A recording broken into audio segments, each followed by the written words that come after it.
Good morning, good afternoon, whatever time it is that you're watching this. My name is Lori Krajewski, and this is Coffee With. Today we are having coffee with Shelley Buchanan. So let me introduce Shelley really briefly. She is an energy kinesiologist, an animal communicator, and Shelley is on a mission to educate others based on her life experience. Shelley and I do know each other just a little bit. We've gotten to know each other for almost a year now, right? Mm-hmm. Yeah, I think so. And she has acquired a lot of knowledge, but because we are both over 30, Shelley has acquired a lot of wisdom. And that's what I love about her, is she's a very wise woman. And I invited her here today so she could share her wealth of wisdom with you in just 1 hour.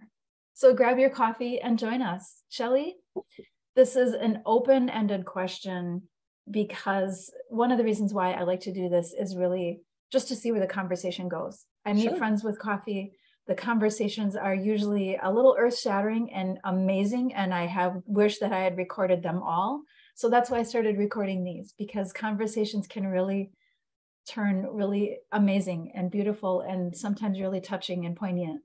So with that, tell us a little bit about you, your history, how you got into the work that you got into. Okay, great. Well, thanks. First off, I'm excited to be here. This is fun. A lot of fun. Yeah, I'm loving it. Yeah.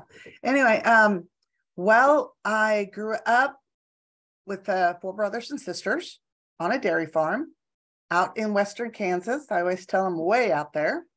The oldest daughter, so of a drama family.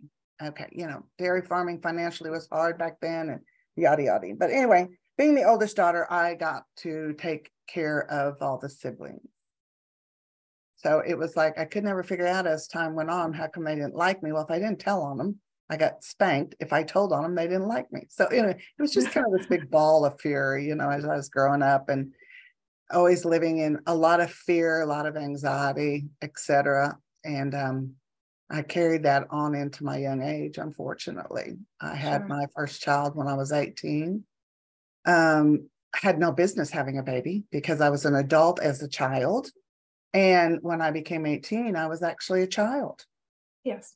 So father insisted I marry. So I married the father. We didn't last a year.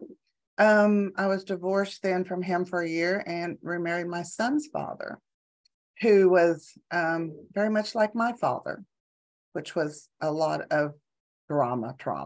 Okay, and come from the same kind of family. Imagine that. Anyway, yeah. So we had a child, we had a son, and we were married for several years. And then we were divorced, and life just spun out for me.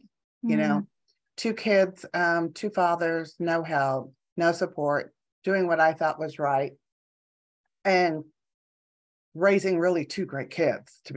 I'll be honest with you, I was surprised because I was not a mom that could nurture and care for her children. I didn't know how, because I was still trying to be a young teenager at the age of 30, Anyway, as life went on, they grew up to be great adults. My son went to live with his father at 13 because I thought he needed a man in his life, which that was okay, I guess. But time went on, and this is the funniest thing, Lori. How I got into the animal communication was I owned a hair salon because I had went to school and got educated during the course of my years with my children, and I had barrel horses, and one of them just wasn't performing correctly. So I'd had him to several veterinarians and nobody could find out, and And so I was blabbing about it one day in the beauty shop. And this lady goes, "Oh, I got somebody that can help you." And I said, "Send him up." Well, I got taught judgment, I can tell you, because this guy shows up and he's not a very big man. And, and I have this huge horse, and I'm thinking, okay, what are you going to do? But he did great work. It's when equine massage therapy was coming out to the world in the 90s. Okay. He absolutely was wonderful with that horse. So he looked at me one day and he goes, you're supposed to be doing this. I went, I own a hair salon. I'm pretty happy. Well, it was just a few months later, I sold everything I had. Sold the salon, left my house, got rid of everything, went to New Mexico and started studying. Wow. Yeah, I've had great opportunities to study with Linda Tellington Jones. She does a technique called T-Touch. I've just had great opportunities in the horse world.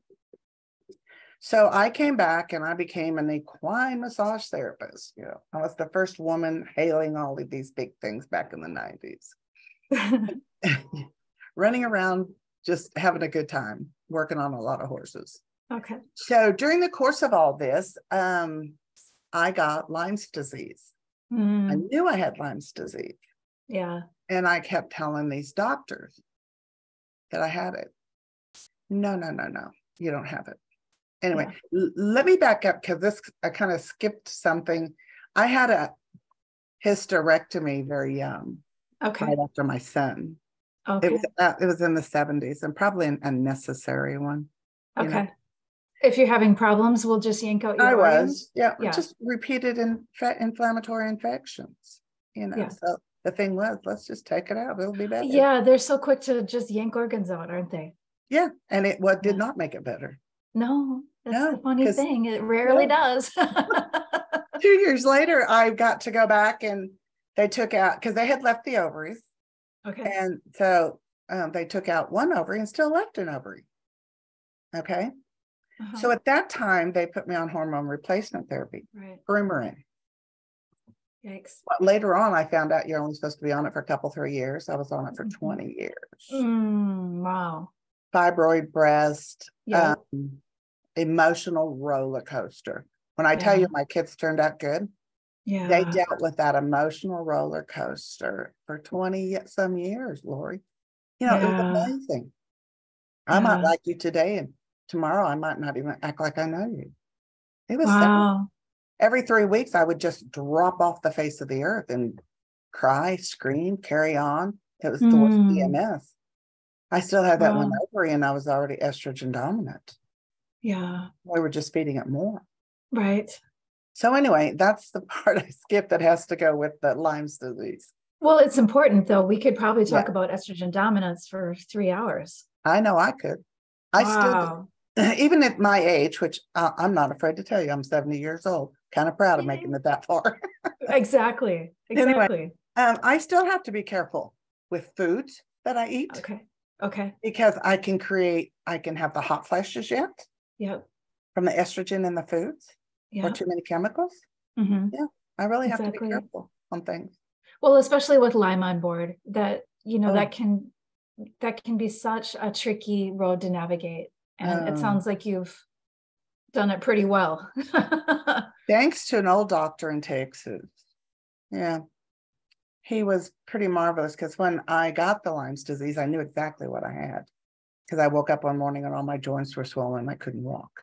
And I knew I had got covered with seed ticks from a horse over an edge of Oklahoma that I was working on. And one of them decided to camp out in my arm. And I saw the bullseye, the whole 9 yards. And so that can be a gift though, because a lot of people don't see the bullseye and they don't have any idea what's going on. Yeah, that's true. And getting treatment during that initial stage can be crucial, right?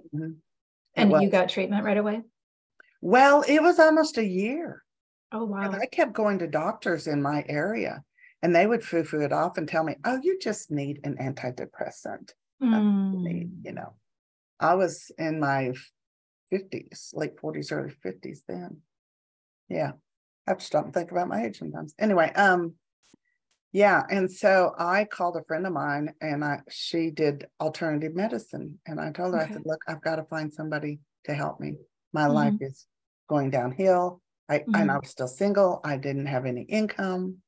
Yeah. So we found this old doctor in Texas. He was so cool. Dr. Robert Winslow. I'll never forget him. I don't think he's there now. He was older when I was there several years ago. Yeah. He's probably passed on, but he was funny because when I went into his office, you know, mostly they take you into their little office and you wait and they come in. Not him. I went into his actual office. Yeah, I was sitting down at his desk and I was just telling him everything. And he goes, "Oh, honey, you just got Lyme's disease." He did. I'll never forget. And he was a handsome man. He had white hair, wore black rimmed glasses, a very nice looking older man. So when he goes, "Oh, honey," I just got tickled. And I said, "Now, how did you know that?" He said, "You told me what you do." Yeah. I said, "Okay." Yeah. He said, "Have you ever done a parasite cleanse?" I went, "No." So he was funny. He said, "Well, let's go see what you got." He took me in, pulled the blood, and he told me that day, "You will never find the parasites in the blood. It's in the plasma." Oh. Yes. So he put it in the centrifuge machine, and then we went to this other room, put it under a microscope, and he had this TV screen. Yeah. And he goes, "Oh, honey, you got so many, I don't even know what they all are." Oh, that's not great news. No, he didn't know. Yeah. So nowadays, I still fight it. I still treat 4 times a year because we didn't know what all they were. Wow. But he put me on a regimen he wormed me for a solid year. Okay. I would have to take breaks and take high doses of vitamins. I took vitamins all along, but I would have to up them during the time I was off. Sure. Okay. And it was a good year before I really felt good again.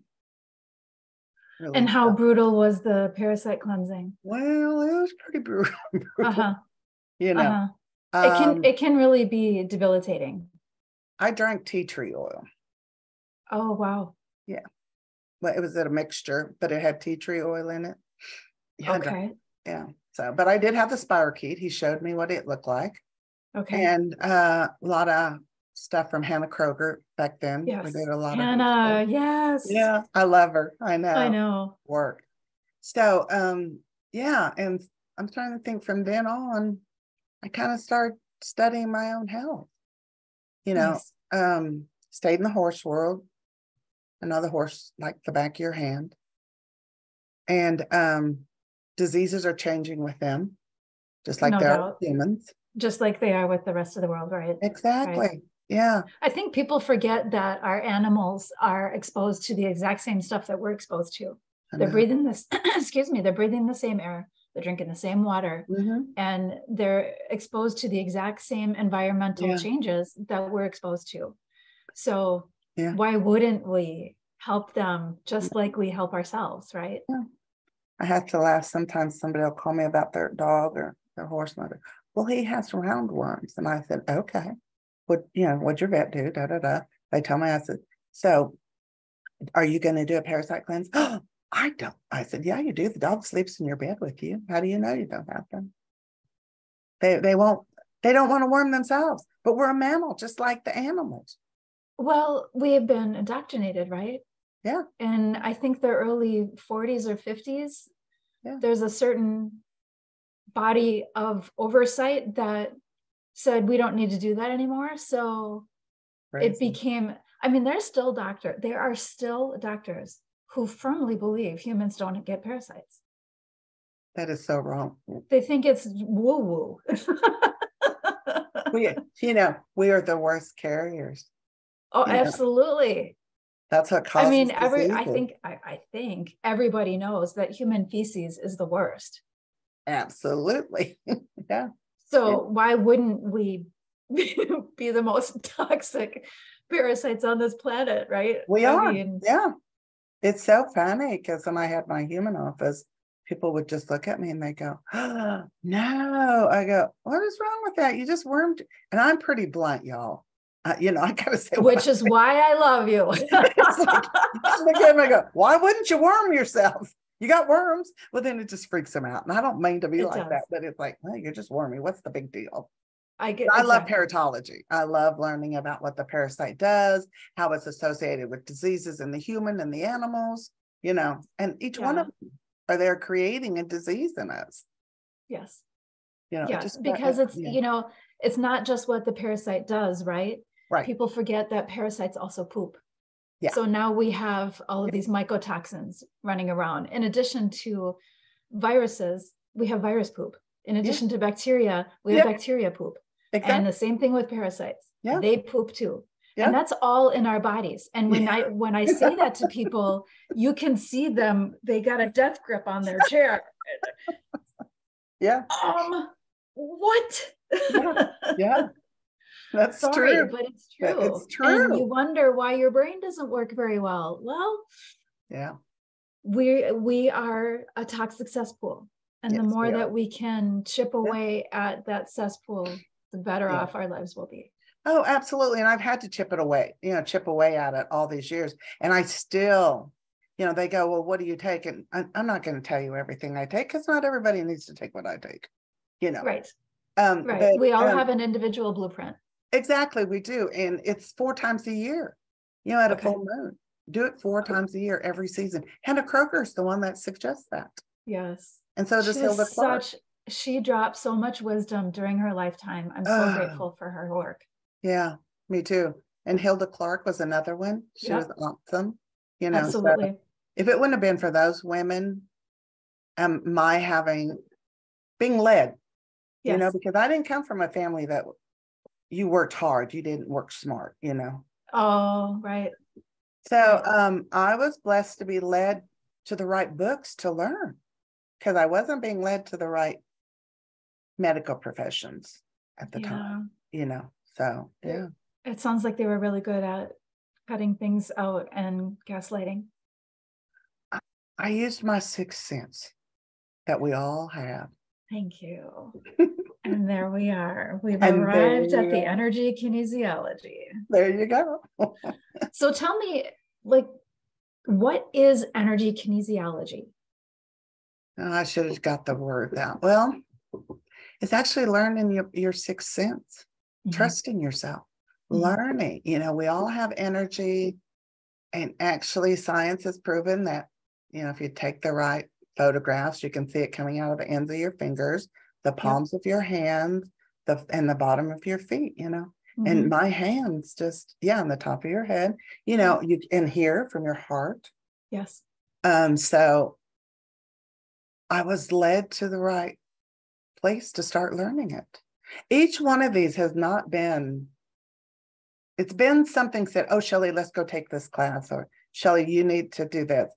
I've always had a guide telling, a person saying that maybe you should do this. Have you looked into this? Well, if it stuck with my 6th sense, I would look into it. And being in energy kinesiology was just home for me, And then I went on to be a licensed massage therapist.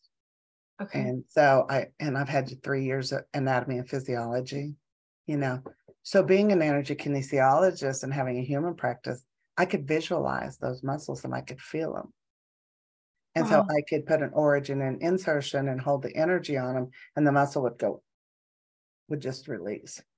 What a great combination. It was, that's what's so cool about what I do, Lori. I did that in the human for so long. And then, because I quit the horses when I got the Lyme's disease, because I physically could not do the massage therapy. Sure. So then I started after I got the kinesiology, I started doing that with the horses. And it's pretty phenomenal. And I love teaching it. I teach it. How they can learn to have the energy and how they can connect with their horse. But the horse saved me, because I always had a horse all my life. And so that's why I'm real connected with the horse, because of that reason. Yeah, it's always been in my life, but it's fun. I mean, I have a fun life. I really do. That. I love that. It's been tough the last few months, because I will tell you, I went on the journey of learning health because of me and the hormones. Okay. Right. It never stopped. But then when I looked back at my children, my daughter was a very sick child. I was 18, for the lack of better words, couldn't come in out of the rain. And she didn't just spit up, she projectiled across the room. Oh, wow. So doctors would feed more antibiotics. We would change, formulas. That it was horrible on that child. And now she's in her 50s and she has autoimmune issues. But thankfully, She's studying to be a functional medicine practitioner. Wow. So yeah, I'm excited about that for her. Wow. Good for her. Kind of took that into her own hands because she realized what was going on. And then, you have to realize too, she grew up with this crazy. I mean, I was just crazy. Is what I tell people for 20 years. I'm not afraid to admit it today. At one time I wouldn't tell you, but Well, and I'm sure that affected your relationships with them. Oh, that's where I'm going. Emotionally, they watched a roller coaster mom. And I grew up with a alcoholic dad and a rageaholic mom. So I guess where I'm going with that is I learned the rage. Yes. Mother just didn't talk to us. She screamed at us. Okay. Yeah. But she was tired. She was exhausted. I can defend her because of that. But then, and daddy was always gone, but whatever. So then I learned that. Yeah. With my children, unfortunately. Right. That's so when I tell people I have great children, I do have. She's wonderful. Yeah. My son is with God. I'm going to try to talk about this with no tears. I've been pretty good lately. Well, if that comes with the package, that's okay too, because it's still pretty fresh. And yeah, it is. I give you a lot of credit for even being bold enough to share, because it is part of your journey, and it is part of the toxic cesspool that we're talking about here. Oh, so absolutely. It's important to share what his experience was and why he's not with God, because when we don't understand how truly toxic our world is and how truly toxic medicine can be, and if we don't chip away at that cesspool, what can happen? Oh, Lori, you're so right. Like right now, I just want to cry listening to your words and how wonderful it is that you acknowledge that and you see that and you're willing to share that with other people. I have to, because what we went through was not just for us. Right. It was way too intense. It was way too darn much. Yeah.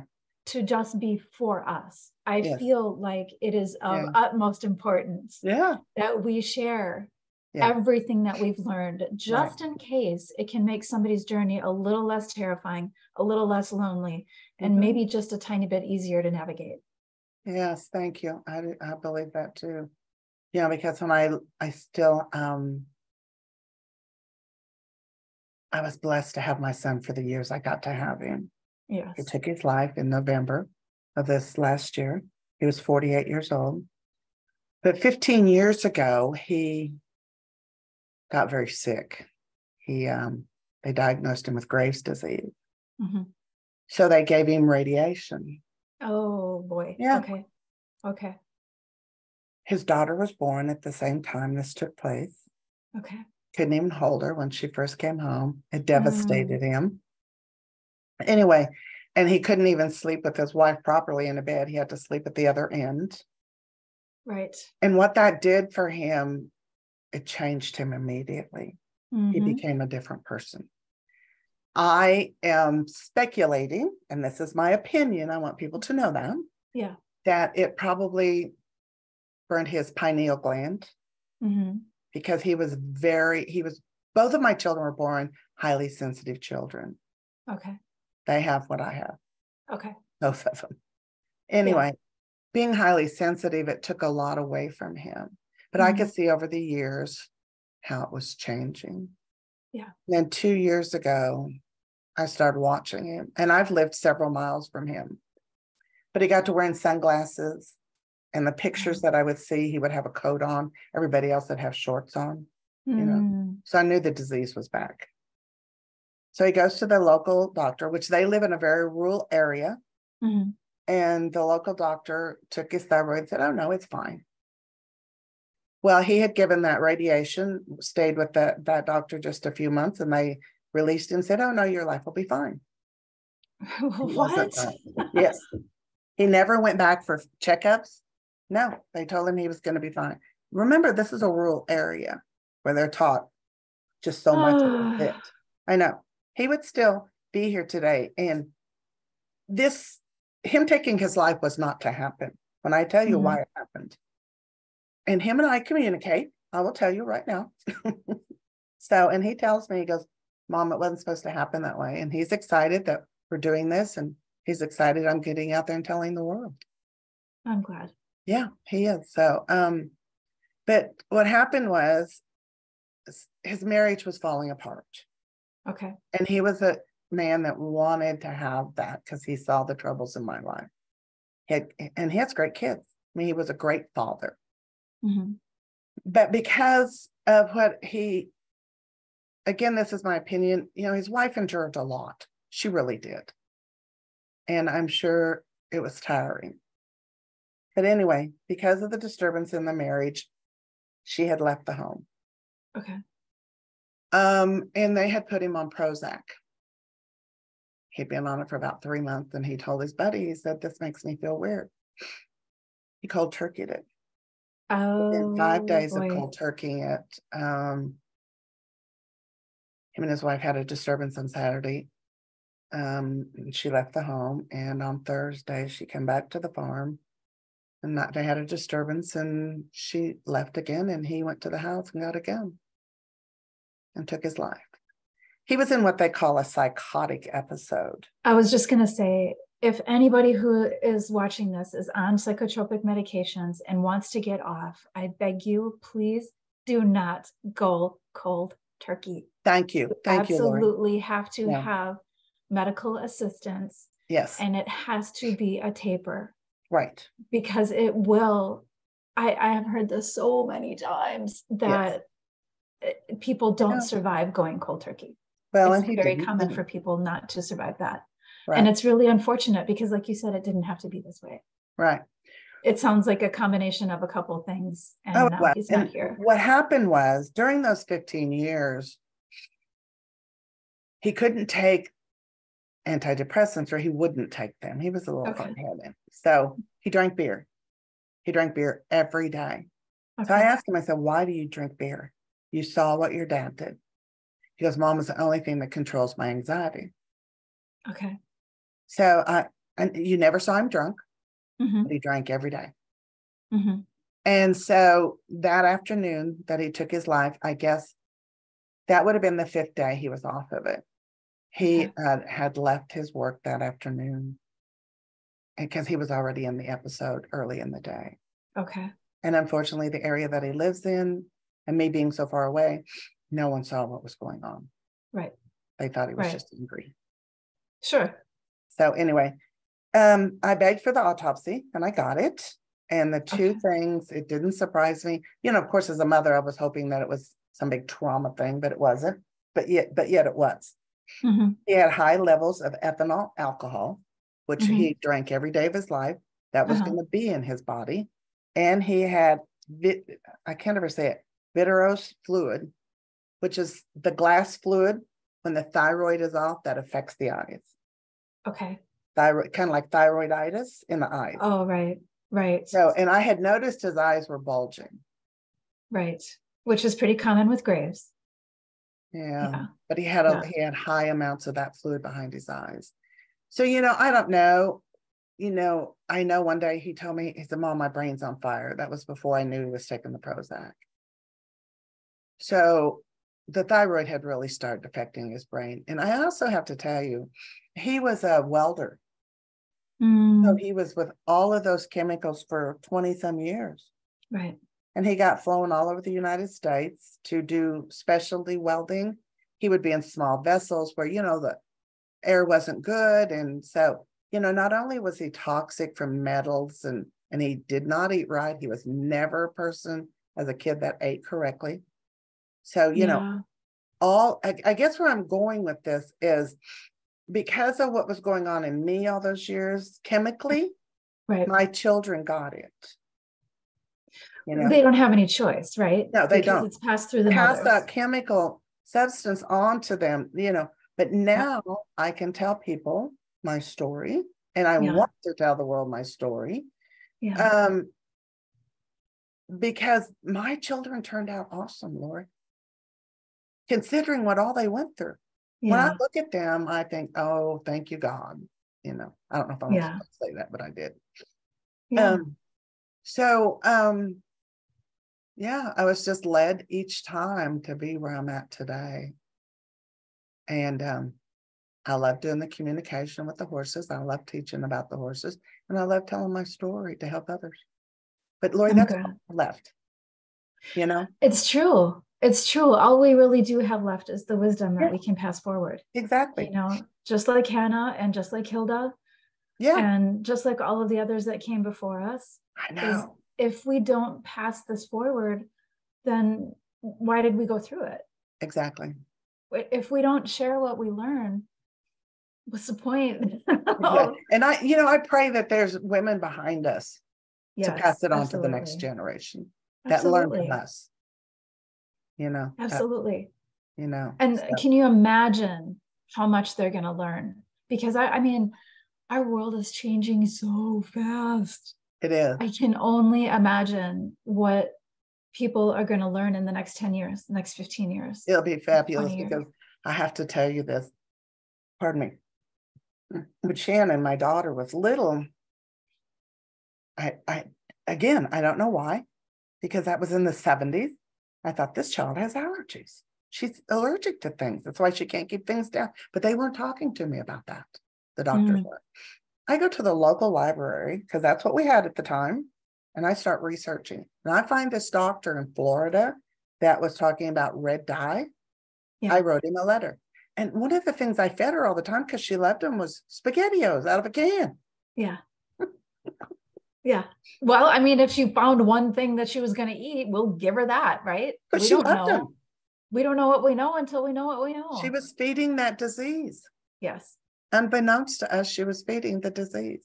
Yes. You know, the microorganisms that were off, you know, whatever was going on inside of her little body. So when I got that letter back from, and he wrote back to me, that's what was so cool. I love that.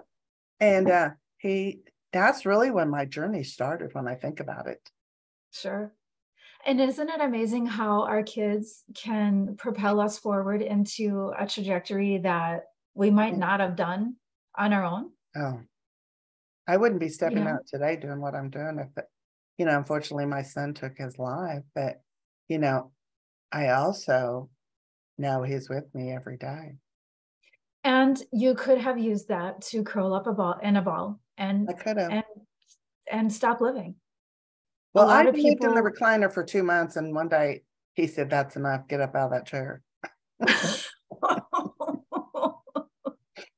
Because I gained a few pounds because I would just eat and cry. I would cry in the recliner, go to the refrigerator. There's a lot of people who would do that for 10 years. So 2 months to me is literally a blink of an eye. Thank you. I'm no stranger to grief. And I know my own experience was more like 15 years, not 2 months. Was it? Oh, wow. Well, I was young. I was 13.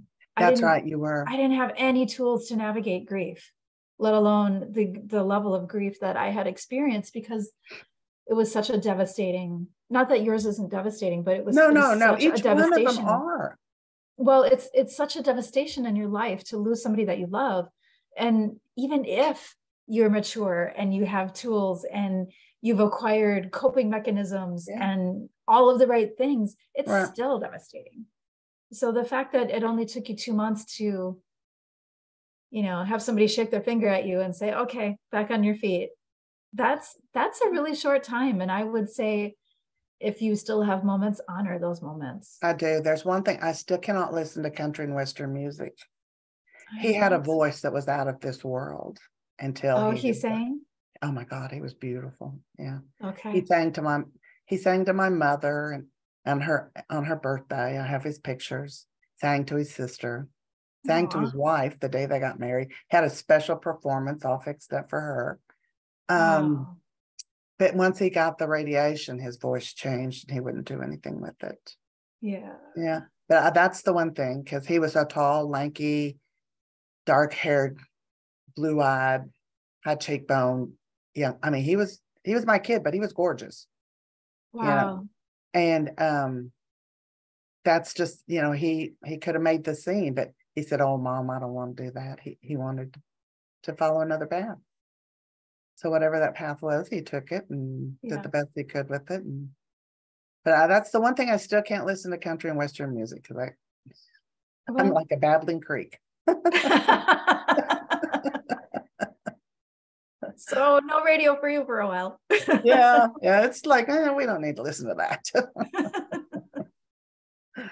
I did go in the store one day a few weeks ago when somebody was playing country and western music. So I think I'm over in the detergent aisle where the smells are horrible and I can't stand them. Yes. So I'm running out of there, going to another aisle, and I'm over there going, oh, Yeah. Anyway. Yeah. Yeah. And what a shame that essentially toxicity claimed another life. I mean, we can all say that to some degree or another. We're not going to survive the toxicity of this world. None of us are getting out of here alive. But you can kind of see the pattern with your kids that, your mom was probably toxic and passed it on to you. You were toxic and passed it on to them. And it doesn't decrease. I don't think people understand that it doesn't decrease over the generations. It increases. Yeah, because of the toxicity we have today. Yeah. Well, and not just, just the generational toxicity in the cells. It doesn't decrease over the generations. It increases, it accumulates. So we're all born toxic. And a lot of people don't understand that, let alone the toxicity that, once we're born into this world, now we're breathing it, now we're drinking it, now we're eating it. And we don't have any choice. Right. Unless we stop breathing, drinking, and eating, we're going to become toxic.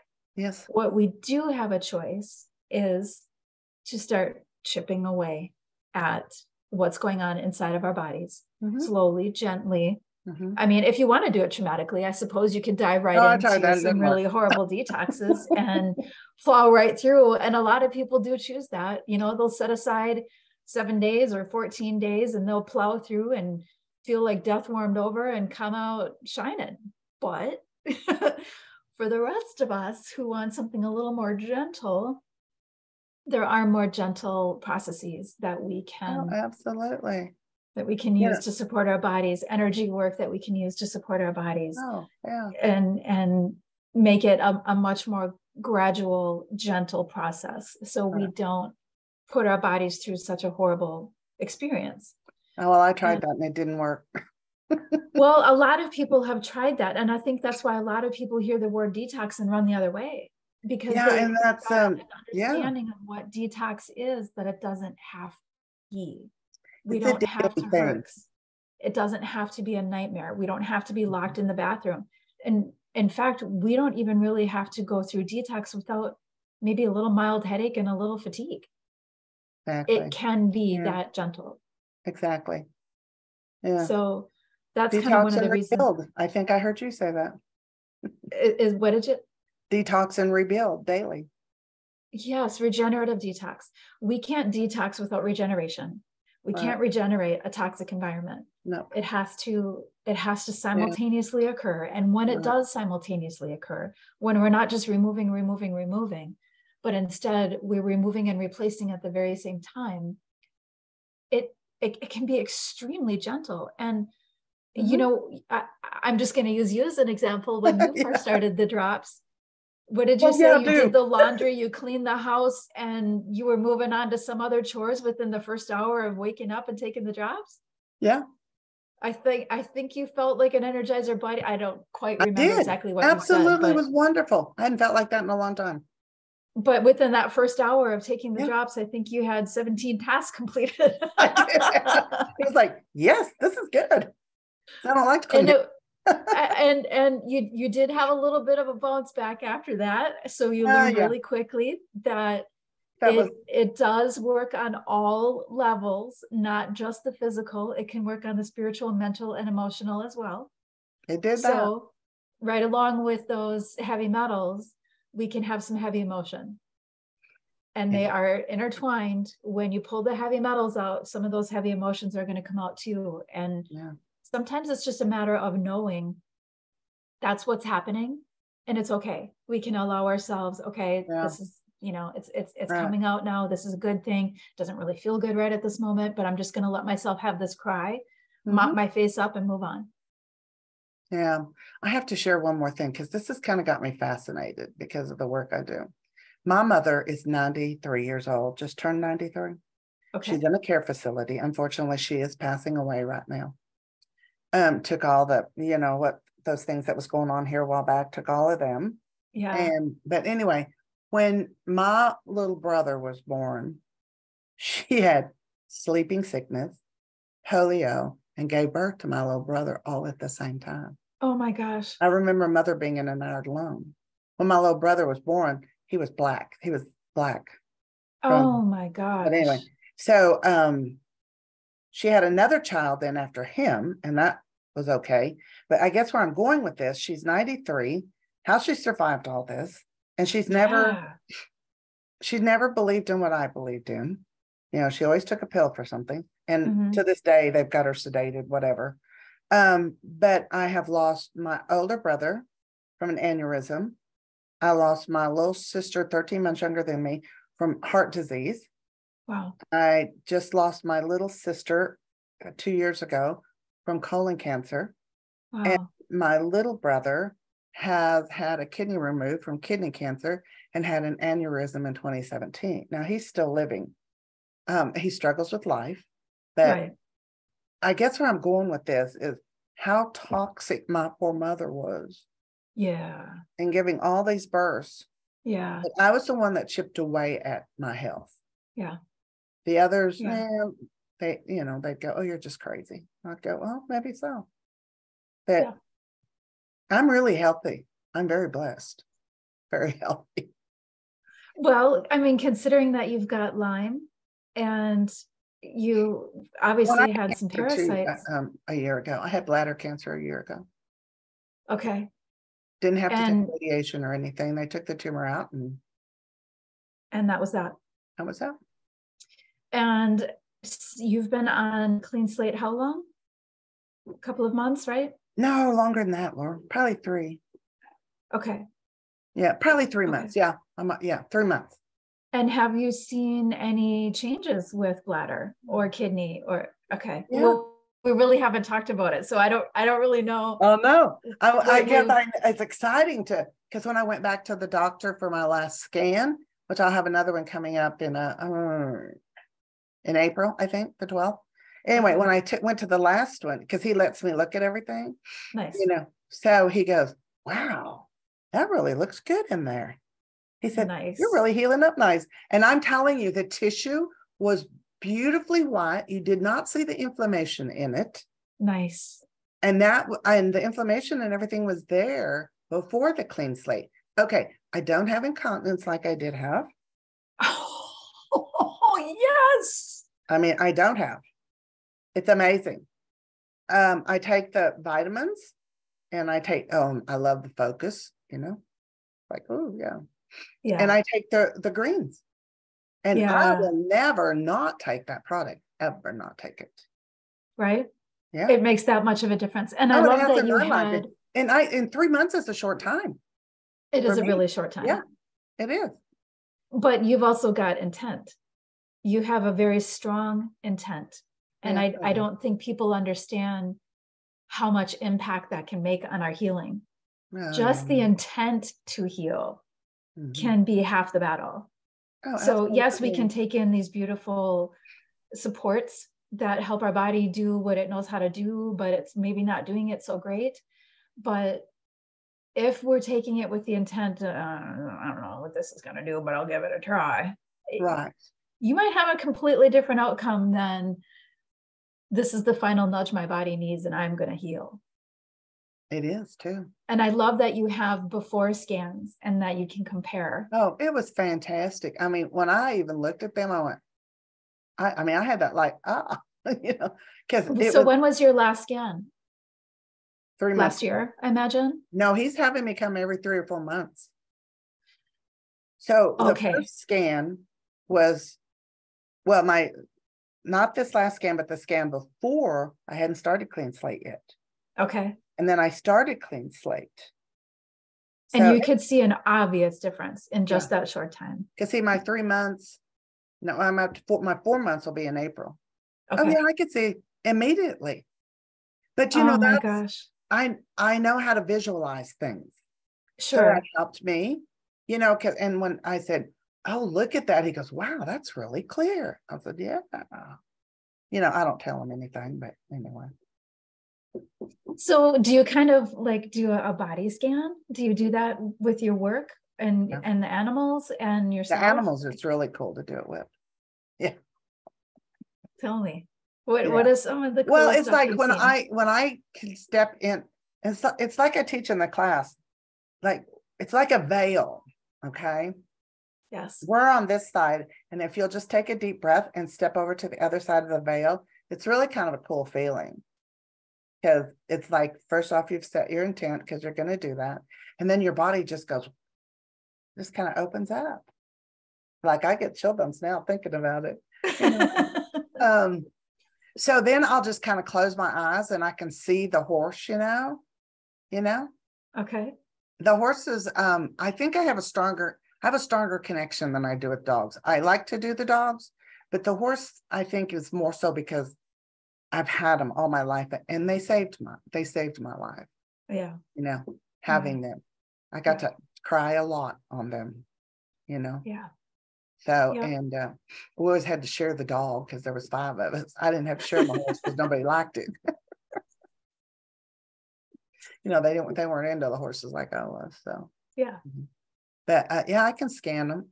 Now I can scan the human body, but I'm not as good at it because I don't practice it every day. But I practice the horse every day. I work with the horse every day. Right. Yeah. And you know what's more fun about the horse? He doesn't have all that stuff in his head like we have. I was actually going to go there and say it must be so peaceful working with horses versus working with humans because of all of the chatter. Yep. Sometimes I can't stand my own mind. I can't imagine. I understand that. Yeah. I can't imagine trying to even think about scanning somebody else's energy field. It would just be it's too much. The horses are my gig. And I figure I'm good. I think I'm going to live to be my mom's age or older. So I got a long time to help a lot. You got a long road ahead of you of helping a lot of animals and a lot of people. And hopefully, you and I and everybody else in our community can really start to help people understand what we're up against. Yes.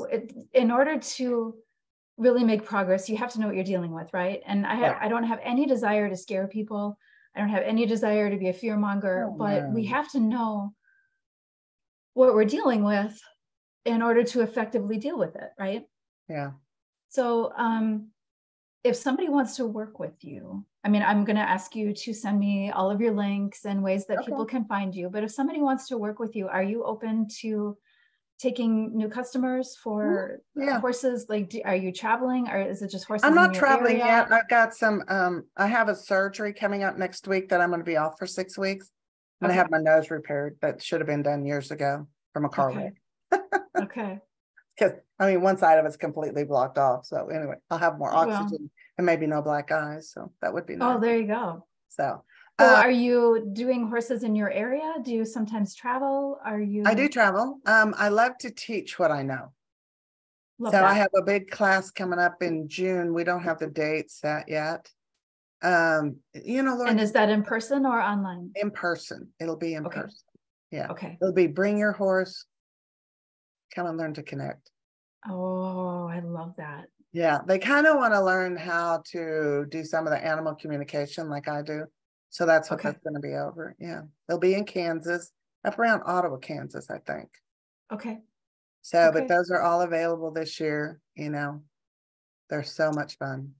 And the animal communication part, do you do that in person or do you do that anywhere? I do that over the phone. Sometimes they'll want to send me, like sometimes we'll do that FaceTime. Okay. Sometimes we'll FaceTime because I may tell them while we're on the call, I say, let's FaceTime. I need to look at that horse. But see, the cool thing about it was I did massage therapy, chiropractic, and then energy work on the horse, the physical part for years. Yeah. So a lot of times things are missed, but I've just learned to see the horse. I can see it. And so I'll FaceTime them. I'll say, let's FaceTime because I'm getting that intuition, but I want to see it. I personally want to see it. Yeah. So now that we have FaceTime and all this other cool stuff, I don't travel as much as I used to. I like traveling for the classes because that's usually a weekend. We do that. If I do travel for the horses, I require so many. to be there, you know, and if I go to another state, then there's even more requirements. So, right. Yeah. Right. You got to make it worth your while. If you're going to leave your state, you're not going to do it for one horse, right? Yeah. And I never really got out there. I mean, with a website and all that. If somebody wants to help me make a website, please give me a call, because I could care less about that. That's the problem. Well, I was just talking to my husband about that this morning. It was like, I need to do a website, and I need to do this, and I need to do that. It's like we have to be these technical gurus in order to have an online business now, which I get, to an extent. It's like, well, how else are you going to have an online business, right? But I was telling a girl the other, no, it was a young man that as a friend, it's my friend's son. We were talking, and he said, a typewriter. What's a typewriter? I said, Bradley, you've never seen a typewriter? He's 23. He goes, I don't think I've ever seen a real one. No. Yeah. Oh my gosh. I said, well, I'll get you one so you can, because we were talking about communication. I said, why don't you do this? I said, this is not my forte. Like what we're doing today, I love to teach. I love to do that, all that. But all this other stuff, no, because I didn't grow up with it. Yeah. And it's like he was going through my iPhone that I just got, clicking all this stuff. I went, oh. Anyway, so I have to get a typewriter so the kid can see a real typewriter. But that's what I grew up with. I said, I grew up with a typewriter. And he asked me, he goes, what's a typewriter? Oh my goodness. Yeah. Oh my goodness. And I can imagine they probably wouldn't have any idea what to do with an actual dial telephone, or even a push button telephone for that matter. Now, I wish it was where I could walk over to, because I live in my friend's old house, and I've never taken the phone off the wall. The old dial phone's still hanging on the wall. And would they have any idea what to do with it? Nope. I laugh. I look at it and I go, yeah, that's kind of cool. I just left it there. No, they would love it. I love it. Well, thank you so much for joining me today. You're really welcome. Appreciate your time. Yeah. They can just find me on Facebook, Shelley Buchanan, and we can chat that way. How's that? Perfect. They can message me if they want something. Perfect. Lori, this was great. Thank you so much. Thank you. Okay. All right. Bye, everyone. If you have questions, obviously, please reach out to Shelley or to me. And I hope you have a very blessed day.